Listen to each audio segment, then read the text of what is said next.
विद्यार्थी मित्रो, सेट्स या पहिल्या चॅप्टरमध्ये आपण संच म्हणजेच सेट्स, त्यानंतर संच लिहिण्याच्या पद्धती, संचाचे 4 प्रकार, त्यानंतर इक्वल सेट्स म्हणजे ज्याला आपण समान संच म्हणतो, इतका भाग आपण यापूर्वी पाहिलेला आहे. आता आपल्याला त्यापुढं वेन डायग्रॅम्स बघायच्या आहेत. काय आहेत वेन डायग्रॅम्स? तर ब्रिटिश लॉजिशियन जॉन वेन नावाचा शास्त्रज्ञ आहे, गणितज्ञ आहे.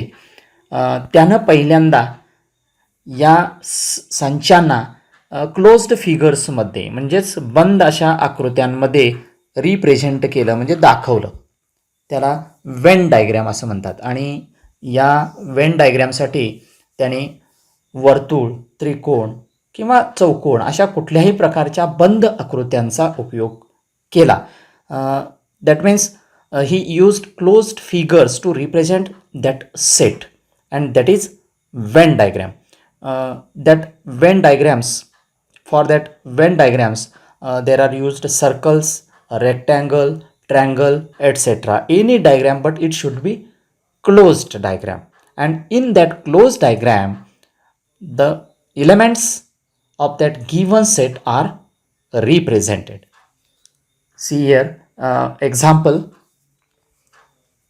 set A is given in which elements are 1 2 3 4 5, and now we have to represent it in a closed diagram, that means in Venn diagram. We will represent it in this rectangle, that is 1 2 3 4 5. You can write it anywhere in that diagram, and the name of that diagram or set is given as like this: set A. This is set A represented by closed diagram, and that is called Venn diagram. It is Venn diagram. We can also represent it by circle or triangle, like this. The name of set is A, and the elements from that set are written as 1 2 3 4 and 5. You can write in this way or in this way, or any other diagram, with the help of any other diagram. Take another example, set B. Here set B is a set of all x such that x is greater than equal to -10 and less than equal to 0. बघा, याचा अर्थ समजला पाहिजे. तो x हा 0 किंवा शून्यापेक्षा लहान आहे आणि -10 ऋण 10 किंवा त्याच्यापेक्षा मोठा आहे. And X is an integer. Integer म्हणजेच काय? तो पूर्णांक आहे, म्हणजे अपूर्णांक नाही. अत्यंत महत्त्वाचं आहे हे.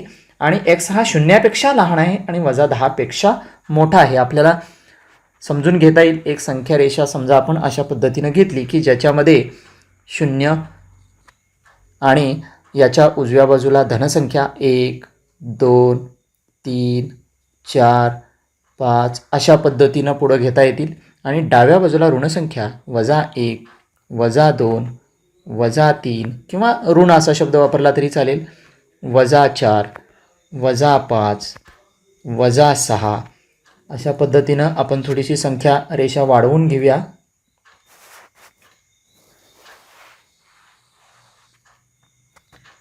-7 -8 -9 -10 घेऊया, आणखीन एक -11. अशा पद्धतीनं संख्या रेषा आहे. समजायसाठी आपल्याला की या शून्याच्या डाव्या बाजूला ऋणसंख्या आहेत इकडे आणि इकडच्या बाजूला धनसंख्या आहेत. एक्स कसा आहे? काय कंडिशन दिले? एक्स हा -10 पेक्षा मोठा आहे आणि शून्यापेक्षा लहान आहे, म्हणजे 0 किंवा शून्यापेक्षा लहान आहे, आणि -10 किंवा -10 पेक्षा मोठा आहे. आपल्याला माहीत आहे -10 इथं आहे. आपण संख्या रेषेच्या साह्यानं समजून घेऊया. हे -10 इथं आहेत आणि 0 इथं आहेत.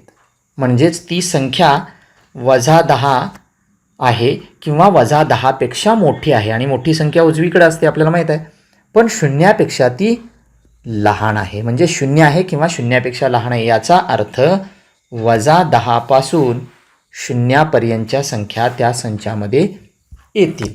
मग हे आपण यादी पद्धतीनं, that means you have to write in listing method and it is now B is equal to -10, -9, -8, -7, -6, -5, -4, -3, -2, -1 and 0.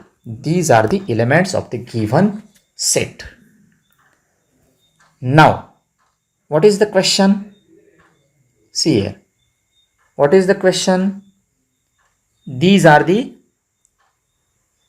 sets, given sets, and you have to write it with the help of Venn diagram. Now, we can write down as these are the elements of given set. Now, set B is written as, or with the help of Venn diagram, draw any diagram and write down that elements: -10, -9, -8, -7, -6, -5, -4, -3, -2, -1 and 0. And the name of that set or Venn diagram is given as set B. This is Venn diagram. Now, there is important thing that with the help of that Venn diagram, it is easy to understand and illustrate. म्हणजे ते संबंध, त्याच्यामधला संबंध समजून घेण्यासाठी किंवा उदाहरणं सोडवण्यासाठी सोपं जातं.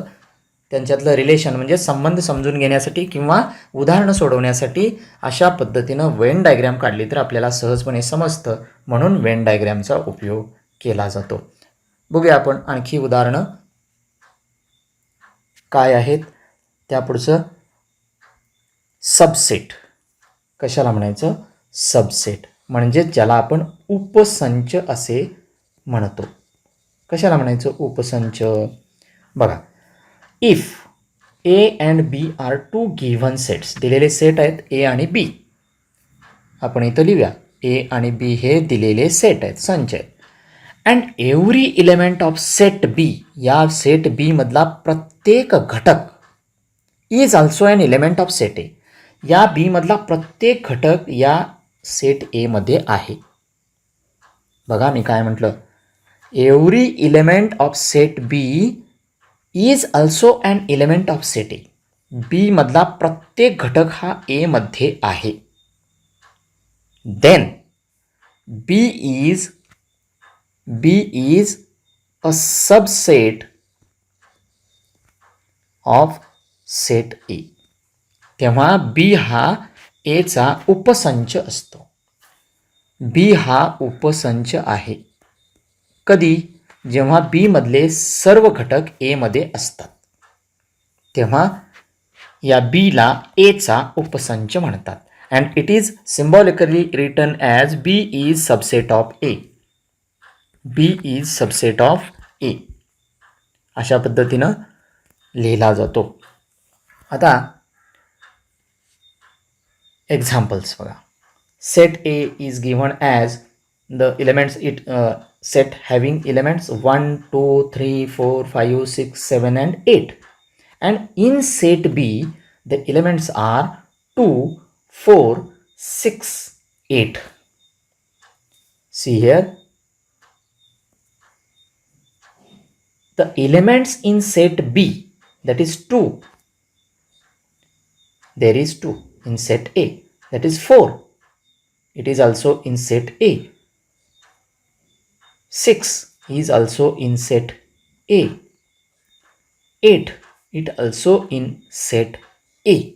That means each and every element from set B is in set A. म्हणजे बी मधला प्रत्येक घटक हा ए या संचामध्ये आहे. Then set B is called a subset of set A. म्हणजे बी हा संच ए चा उपसंच आहे. B is a subset of set A. म्हणजे बी हा उपसंच आहे कोणाचा? ए या संचाचा. लक्षात आलं असेल. आता काही उदाहरणं बघूया. Example 2, n, that is set of natural numbers. We know that set of natural numbers, that means the elements of that set are n is equal to 1 2 3 4 5 6 dot dot dot in this way. And I is a set of integers. We know that integers म्हणजेच पूर्णांक. मग पूर्णांक दोन प्रकारचे असतात, धनपूर्णांक आणि ऋणपूर्णांक. म्हणजेच I हा अशा पद्धतीचा सेट आहे की ज्याच्यामध्ये ऋण पूर्णांक आहेत. ऋण 3, ऋण 2, ऋण 1, 0, 1, 2, 3 अशा प्रकारे इन्फिनिटीपर्यंत म्हणजेच अनंतपर्यंत. म्हणजे एन हा सेट असा आहे आणि आय हा सेट असा आहे. Here N is subset of I. म्हणजे एन हा आयचा उपसंच आहे. कसा?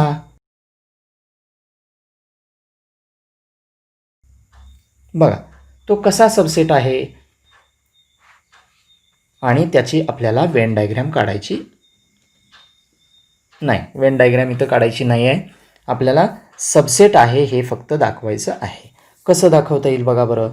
तो सबसेट आहे आपण असं कसं म्हणू शकतो? एन हा सबसेट आहे, मग यातला प्रत्येक घटक याच्यामध्ये पाहिजे. बघूया इथं काय आहेत. 1 2 3 4 5 6 अशा प्रकारे अनंतपर्यंत नैसर्गिक संख्या आहेत.